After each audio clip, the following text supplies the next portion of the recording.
Bean, Chapter 3, The Ghost of Pancake Court. Bean was hiding inside a big, round bush in her front yard. The bush was right next to the sidewalk, and it was very scratchy and sticky inside, but Bean needed to be in the bush for her plan to work. Here's how Bean's plan went. She took a $20 bill out of Nancy's purse and taped a long thread to it. She put a $20 bill on the sidewalk and then held it to the other thread and climbed into the bush. Nancy would be coming home from school soon. She would see the money on the sidewalk. She would bend down to pick it up. Bean would quickly pull the money away, and then Nancy would freak out. Bean could hardly wait. There was only one problem. Nancy didn't come home. Bean sat inside the bush for a long time. A branch poked her arm. Leaves fell down her shirt. She itched. She waited. Nothing happened. It was very quiet. Bean was hardly ever this quiet for this long because there was nothing else to do. She looked at the house across the street. Well, really it wasn't across the street. It was around the street.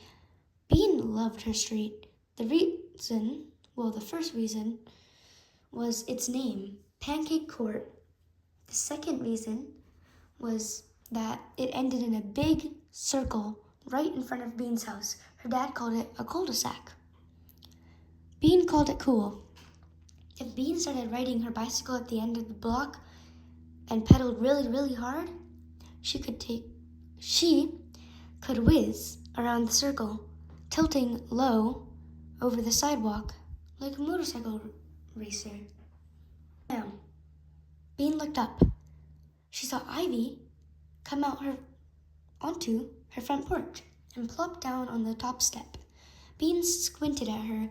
Ivy looked strange. She wasn't wearing a dress today. She was wearing a black bathrobe with lots of little pieces of paper stuck to it. Weird, thought Bean. She squinted some more. Instead of a big book, Ivy was carrying a stick painted gold. Bean made a face. What a goony costume, she thought. What a dork. Ivy sat.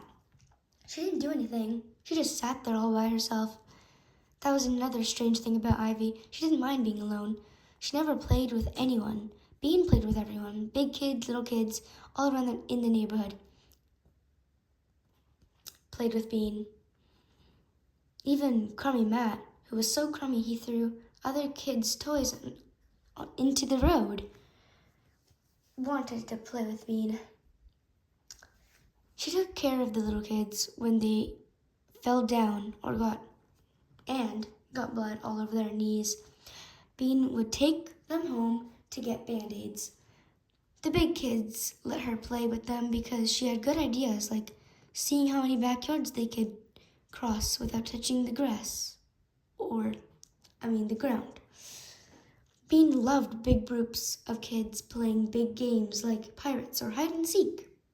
Sometimes Bean wished she were an orphan, so she could live in an orphanage with a hundred of other kids. Of course, she didn't tell her mother and father that. Bean watched Ivy alone on her front porch. Wasn't she lonely? Now Ivy was muttering something that Bean couldn't hear, and she began to wave the stick in the air. Bean couldn't stand it anymore. What the heck are you doing? Yelled Bean from inside her bush.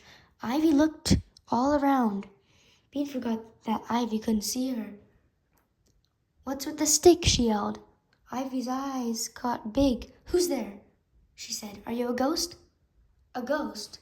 What a great idea Bean made, her voice scratchy and spooky. Yes, she howled. I'm the ghost of Mr. Killop. I lived in your house before and I died there too. Mr. Killop had actually moved to Ohio, but Bean thought it was more interesting to say that he had died. I've come to haunt you tonight when you are sleeping. I'll wrap my icy fingers around your neck. Bean, what are you yelling about?